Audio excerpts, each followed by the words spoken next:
Hey guys, Hindi साहित्य संगम के इस यूट्यूब चैनल पर आप सभी का बहुत बहुत स्वागत है। आज की क्लास में हम लोग पढ़ने वाले हैं रीतिकाल। रीतिकाल से जितने भी प्रश्न हैं उसको हम लोग PYQ सॉल्व करेंगे। इससे पहले हम लोग आदिकाल और भक्तिकाल इन दो क्लास को पढ़ चुके हैं, ठीक है। तो जो लोग वो क्लास नहीं देखे होंगे जाकर देख लीजिएगा। आज स्टार्ट करते हैं रीतिकाल। रीतिकाल का पहला प्रश्न है, निम्नलिखित विकल्पों में से रीतिकालीन कवि कौन से हैं? तो नंददास, सूरदास, परमानंद दास, छित्स्वामी, बिहारी, मतीराम, घनानंद भूषण, मैथिली शरण दिनकर, श्रीधर पाठक, सोहनलाल द्विवेदी, जायसी, मंझन, विद्यापति, चंद्रवरदाई। तो आपका उत्तर हो जाएगा ऑप्शन बी, बिहारी, मतीराम, घनानंद और भूषण। ये चारों जो लोग हैं, चारों लोग ये रीतिकाल के कवि हैं, ठीक है। यहाँ नंददास और सूरदास दे दिया है, ये भक्तिकाल के हो जाएंगे, ठीक है। फिर यहाँ जायसी, मंझन है, ये आदिकाल के हैं। मैथिली शरण दिनकर हैं, ये लोग द्विवेदी युग के कवि हो जाएंगे, ठीक है। और ये श्रीधर पाठक हैं, भारतेंदु युग के हो जाएंगे, ठीक है। इस तरह से सबसे जो सटीक आंसर है ऑप्शन बी हो जाएगा, ठीक है। बिहारी, मतीराम, घनानंद और भूषण, ठीक है। बढ़ते हैं अगले प्रश्न की तरफ। प्रश्न नंबर 2। प्रश्न नंबर 2 है, निम्नांकित कवियों का जन्म काल के अनुसार क्रम निर्धारण कीजिए। घनानंद ठाकुर, रसलीन, रहीम। रहीम, घनानंद, रसलीन, ठाकुर। रहीम, रसलीन, ठाकुर, घनानंद। रहीम, ठाकुर, रसलीन, घनानंद। तो आपका उत्तर हो जाएगा ऑप्शन बी, रहीम, घनानंद, रसलीन और ठाकुर। क्योंकि जिन लोगों को इनका जन्म मालूम नहीं होगा वो भी कर सकते हैं कि रहीम सबसे पहले आएंगे, ठीक है। रहीम सबसे पहले आएंगे, उसके बाद से घनानंद है, घनानंद के बाद रसलीन, तब ठाकुर, ठीक है। रहीम का पूरा नाम अब्दुल रहीम खान खाना था। ये भी प्रश्न पूछा जाता है कि रहीम का पूरा नाम क्या है। इनका जन्म 17 दिसंबर 1556 को लाहौर में हुआ। रहीम के पिता का नाम बैरम खां तथा माता का नाम सुल्ताना था। बैरम खां तथा माता का नाम सुल्ताना था। रीतिकाल के रीतिमुक्त काव्यधारा के प्रतिनिधि कवि घनानंद। घनानंद का जन्म 1673 ईस्वी में बुलंदशहर के एक कायस्थ परिवार में हुआ था। दिल्ली के बादशाह मोहम्मद शाह के मीर मुंशी थे। 1760 ईस्वी में इनकी हत्या हो गई। किनकी? घनानंद की। रसलीन का पूरा नाम सैयद गुलाम नबी था। सैयद गुलाम नबी था। ये रसलीन उपनाम से कविता लिखते थे। इनके पिता का नाम सैयद मोहम्मद बाकर था। रसलीन का जन्म 1689 ईस्वी में माना जाता है और इनकी मृत्यु 1750 ईस्वी में हुई थी, ठीक है। रसलीन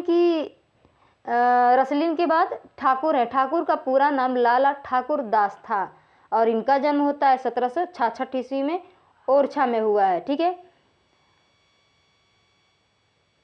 इनके पिता का नाम गुलाब राय था और अंत हुआ इनका जन्म काल के अनुसार। क्रम निर्धारण होता है ऑप्शन बीज राइट आंसर आपका हो जाएगा। तीसरा प्रश्न देखते हैं, रीतिकाल की सर्वाधिक व्यापक प्रवृत्ति। इसमें प्रवृत्ति पूछ रहा है, क्या है रीतिकाल की व्यापक प्रवृत्ति?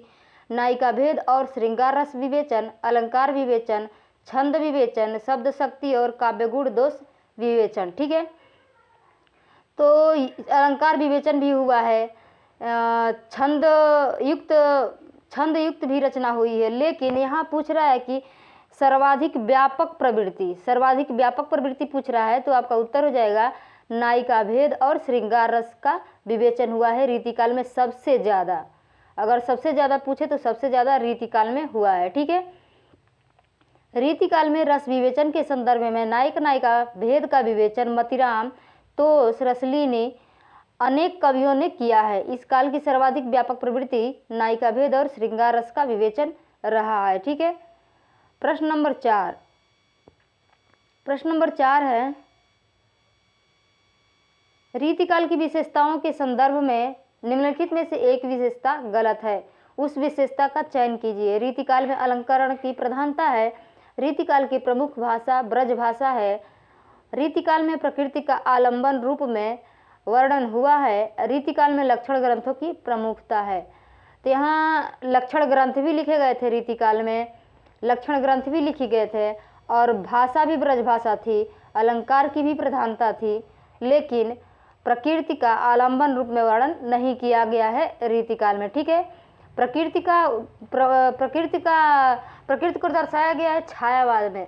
ध्यान रखिएगा, छायावाद में जो कवि हैं एक पंत, जिनका नाम पूरा नाम है सुमित्रानंदन पंत।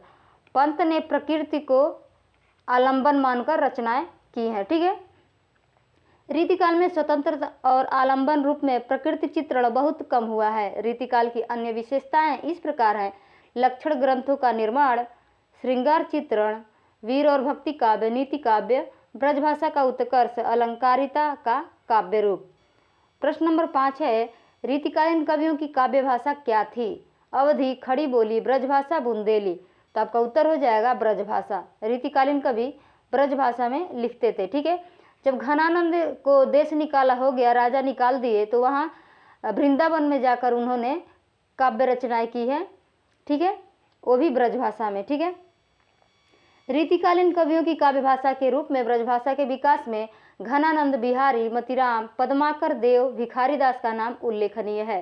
भिखारीदास ने तो यह मिथ तोड़ा ही ब्रजभाषा में रचना करने के लिए ब्रज में रहना अनिवार्य है, ये कह रहे हैं भिखारीदास। ठीक है, ब्रजभाषा हेतु ब्रजभाष ही न अनुमानो, ऐसे ऐसा कविन की बानी हो सो जानियो।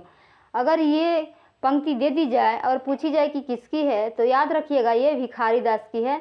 इन्होंने ही कहा है कि ब्रजभाषा हेतु ब्रजवास ही न अनुमानो, ऐसे ऐसे कविन की बानी हो सो जानियो। ठीक है, पद्माकर की भाषा में सब प्रकार की भाषिक शक्तियों पर कवि का अधिकार दिखाई पड़ता है। आचार्य शुक्ल के शब्दों में कहीं तो इनकी भाषा स्निग्ध मधुर पदावली द्वारा एक सजीव भाव भरी प्रेम मूर्ति खड़ी करती है, कहीं भाव या रस की धारा बहती है, कहीं अनुप्रासों की झंकार उत्पन्न करती है, कहीं वीर दर्प से क्षुब्ध वाहिनी के समान अकड़ती और कड़कती हुई चलती है, और कहीं प्रशांत सरोवर के समान स्थिर और गंभीर होकर मनुष्य जीवन की विभ्रांति की छाया दिखाती है। सारांश यह कि इनकी भाषा में वह अनेक रूपता है जो एक बड़े कवि में होनी चाहिए। भाषा की ऐसी अनेक रूपता गोस्वामी तुलसीदास जी में दिखाई पड़ती है। ये यहाँ से लेकर कहीं तो और तुलसीदास में दिखाई पड़ती है। ये कोटेशन है आचार्य रामचंद्र शुक्ल का। ठीक है, और किसके बारे में कहते हैं? पद्माकर के बारे में कहते हैं। बढ़ते हैं अगले प्रश्न की तरफ। प्रश्न नंबर 6। प्रश्न नंबर 6 है, रीतिकालीन रीतियुगीन कवियों का सर्वाधिक प्रिय छंद रहा है। किस छंद में वो लोग कविता करते थे? तो सवैया। ठीक है, रीतिकालीन कवियों का सर्वाधिक प्रिय छंद रहा है सवैया। रीतिकालीन कवियों ने परंपरागत छंदों का प्रयोग बहुलता से किया है, जिनमें कवित्व, सवैया, दोहा इत्यादि था, किंतु सर्वाधिक रूप से इस युग के कवियों का सर्वाधिक प्रिय छंद रहा वो रहा सवैया, जिसका प्रयोग उन्होंने श्रृंगार रस में किया है। रीतिकालीन में श्रृंगारिक रचनाएं बहुत ज्यादा हुई थी। प्रश्न नंबर 7 है, आचार्य रामचंद्र शुक्ल ने रीतिकाल का प्रवर्तक आचार्य किसे माना है? केशवदास को, मतीराम को, चिंतामणि को, बिहारी को। आपका उत्तर हो जाएगा चिंतामणि को। आचार्य शुक्ल ने रीतिकाल का प्रवर्तक चिंतामणि को माना है। ठीक है, आचार्य रामचंद्र शुक्ल ने चिंतामणि को रीतिकाव्य परंपरा का प्रवर्तक माना है। चिंतामणि के उपरांत रीतिकाव्य परंपरा अविच्छिन्न रूप से चली। डॉक्टर भगीरथ मिश्र ने रीतिकाल का प्रवर्तक आचार्य केशवदास को माना है। आचार्य विश्वनाथ मिश्र ने हिंदी रीतिकाल का प्रवर्तक केशवदास को माना है। सब लोग अलग अलग माने हैं। भगीरथ मिश्र ने केशवदास को और आचार्य विश्वनाथ प्रसाद मिश्र ने केशवदास को। ठीक है, चिंतामणि ने रीति को काव्य का स्वभाव कहा है, ये बात ध्यान रखिएगा। चिंतामणि ने रीति को काव्य का स्वभाव कहा है। देव ने रीति को काव्य का द्वार कहा है। ठीक है, प्रश्न ऐसे पूछ सकता है कि रीति को काव्य का द्वार किसने कहा है? तो आपका उत्तर हो जाएगा देव। प्रश्न नंबर 8 है, हिंदी रीति ग्रंथों की परंपरा चिंतामणि त्रिपाठी से चली, अतः रीतिकाल का आरंभ उन्हीं से मानना चाहिए। यह कथन किसका है? तो आपका उत्तर होगा रामचंद्र शुक्ल, क्योंकि अभी हम लोग ऊपर पढ़े हैं कि रामचंद्र शुक्ल ने रीतिकाल का प्रवर्तक कवि किसे माना है? तो चिंतामणि त्रिपाठी को। तो वही लिखे हैं अपनी पुस्तक में कि हिंदी रीति ग्रंथों की परंपरा चिंतामणि त्रिपाठी से चली, अतः रीतिकाल का आरंभ उन्हीं से मानना चाहिए।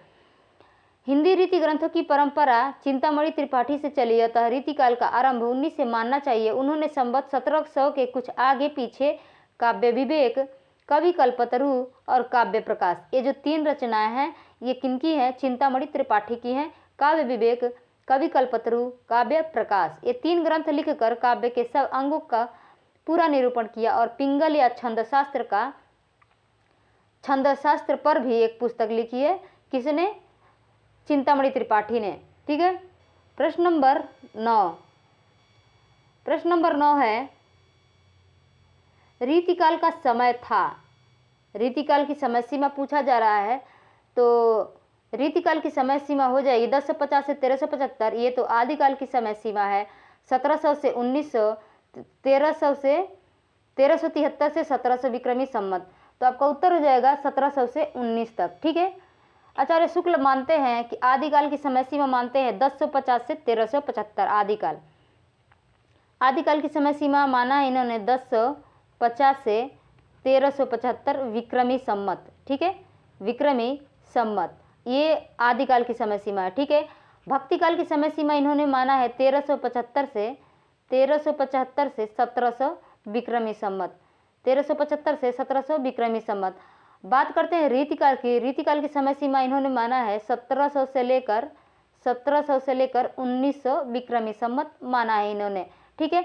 और आधुनिक काल जिस काल को ये गद्य काल कहते हैं, आधुनिक काल की समय सीमा इन्होंने माना है 1900 विक्रमी संवत से लेकर के 1984 तक। ठीक है। तो ये नाम कई बार पूछा जाता है, ये सन कई बार पूछा जाता है, तो इसको एक बार याद रख लीजिएगा। ठीक है। चारों अलग अलग हैं, 1050 से 1375, 1375 से 1700, 1700 से 1900, 1900 से 1984। ठीक है। बढ़ते हैं अगले प्रश्न की तरफ। उससे पहले देख लेते हैं, आचार्य शुक्ल ने रीतिकाल की सीमावधि 200 वर्ष मानते हुए उसकी सीमा 1700 से 1900 विक्रमी संवत अर्थात 1643 से 1843 ईस्वी ही माना है। ठीक है। अगर आप याद कर लेते हैं विक्रमी संवत में और यहाँ दे रहा है ईस्वी में, अगर एग्जाम में ईस्वी में पूछे तो आपको कुछ नहीं करना है, जो विक्रमी संवत है उसमें से -53 कर देना, -57 कर देना है। ठीक है। 57 वर्ष आप लोग घटा देंगे तो आपका उत्तर आ जाएगा ईस्वी में। ठीक है, आपका उत्तर आ जाएगा ईस्वी में। उसके बाद से कह रहा है कि डॉक्टर गणपति चंद्र गुप्त, डॉक्टर मोहन अवस्थी तथा डॉक्टर राम रतन भटनागर, डॉक्टर रमाशंकर शुक्ल रसाल, डॉक्टर रामखिलान पांडे आदि रीतिकाल का आरंभ 1600 ईस्वी से मानते हैं। ठीक है। लेकिन सर्वमान्य मत से आचार्य शुक्ल का ही जो समय सीमा दिया गया है उसी को माना जाता है। प्रश्न नंबर 10 है, आचार्य रामचंद्र शुक्ल ने उत्तर मध्यकाल को क्या नाम दिया है? तो आपका उत्तर हो जाएगा रीतिकाल। ठीक है। उत्तर मध्यकाल को इन्होंने रीतिकाल नाम दिया है। पूर्व मध्यकाल और उत्तर मध्यकाल, पूर्व मध्यकाल कहा गया है भक्तिकाल को और उत्तर मध्यकाल कहा गया है रीतिकाल को। ठीक है। हिंदी साहित्य का उत्तर मध्यकाल लगभग 1643 से लेकर 1843 ईस्वी को आचार्य रामचंद्र शुक्ल ने रीतिकाल कहा है। प्रश्न नंबर 11 है, रीतिकाल को श्रृंगार काल किसने कहा है? तो आपका उत्तर हो जाएगा आचार्य विश्वनाथ प्रसाद मिश्र। ठीक है, आचार्य विश्वनाथ प्रसाद मिश्र।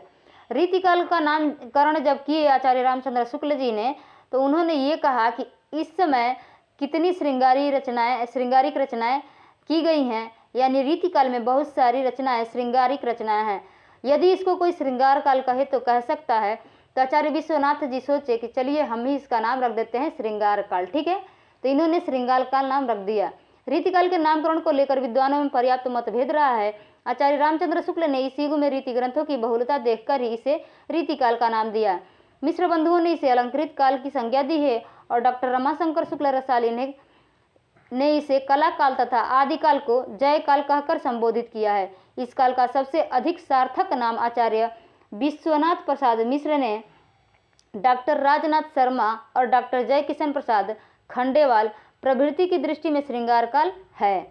प्रश्न नंबर 12 है, हिंदी साहित्य में रीतिकाल को श्रृंगार काल कहा है, किसने कहा है? तो आपका उत्तर हो जाएगा आचार्य विश्वनाथ प्रसाद मिश्र ने कहा है श्रृंगार काल। ठीक है, और आचार्य शुक्ल ने क्या कहा है? रीतिकाल कहा है। बढ़ते हैं अगले प्रश्न की तरफ। प्रश्न नंबर 13 है, रीतिकाल को कला काल किसने कहा? तो रीतिकाल को कलाकाल कहा है रमाशंकर शुक्ल रसाल ने। विश्वनाथ प्रसाद मिश्र ने क्या कहा है, अभी अब आप लोग ऊपर देखे हैं, और आचार्य रामचंद्र शुक्ल ने रीतिकाल कहा है और विश्वनाथ प्रसाद मिश्र ने श्रृंगार काल कहा है। ठीक है, अब पूछ रहा है कि रीतिकाल को कलाकाल किसने कहा है, तो रमाशंकर शुक्ल रसाल ने कहा है। प्रश्न नंबर 14 है कि रीतिकाल को अलंकृत काल किसने कहा है, तो मिश्र बंधुओं ने कहा है। ठीक है, मिश्र बंधुओं ने अलंकृत काल कहा है, अलंकृत काल। ठीक है, और विश्वनाथ प्रसाद मिश्र ने श्रृंगार काल, श्रृंगार काल। रमाशंकर शुक्ल ने कला काल, कला काल। ठीक है, और आचार्य रामचंद्र शुक्ल ने रीतिकाल, रीतिकाल। ठीक है, प्रश्न नंबर 15 है रीतिकाल को अलंकृत काल किस इतिहासकार ने कहा, तो आपका उत्तर हो जाएगा मिश्र बंधु ने। मिश्र बंधु की रचना कौन सी है, कमेंट बॉक्स में जरूर बताइएगा। ठीक है, इसको हम बता चुके हैं। प्रश्न नंबर 16 है रीतिकाल को अलंकृत काल नाम किसने दिया, तो आपका उत्तर हो जाएगा मिश्र बंधु। प्रश्न नंबर 17 है इनमें से किसने आदिकाल को जय काल तथा रीतिकाल को कलाकाल कहा है, तो आपका उत्तर क्या हो जाएगा, आदिकाल को जय काल और रीतिकाल को कलाकाल किसने कहा है, डॉक्टर रमाशंकर शुक्ल रसाल ने आदिकाल को जय काल कहा है और रीतिकाल को कलाकाल कहा है। ठीक है, इस तरह से हम लोग रीतिकाल से संबंधित 17 प्रश्न पढ़ लिए। ठीक है, इस तरह से हम लोगों ने रीतिकाल से संबंधित 17 प्रश्न पढ़ लिए। अब आगे की क्लास में हम लोग पढ़ने वाले हैं रीतिबद्ध। ठीक है, रीतिबद्ध से जितने सारे PYQ हैं उसको हम लोग सॉल्व करेंगे। तो आज के लिए बस इतना ही, मिलते हैं अगली क्लास में, तब तक के लिए धन्यवाद।